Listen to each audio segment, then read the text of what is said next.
സുന്ദരനായ യൂസുഫ് നബി അലൈഹിസ്വലാത്തു വസ്സലാമയുടെ കഥ പ്രവാചകൻ സല്ലല്ലാഹു അലൈഹി വസല്ലമ തങ്ങൾ ആയിഷ ബീവിക്ക് പറഞ്ഞു കൊടുക്കുകയാണ്.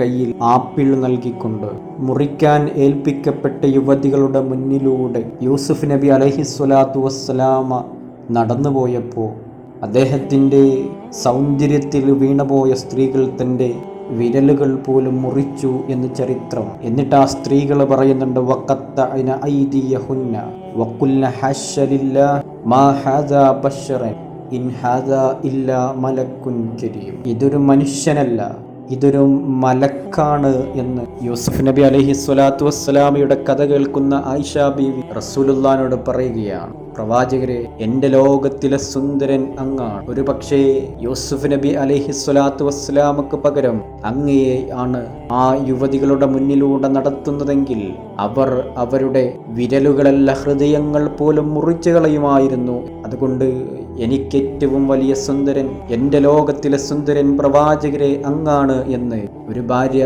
ഭർത്താവിനോട് മറുപടി പറയുന്നു.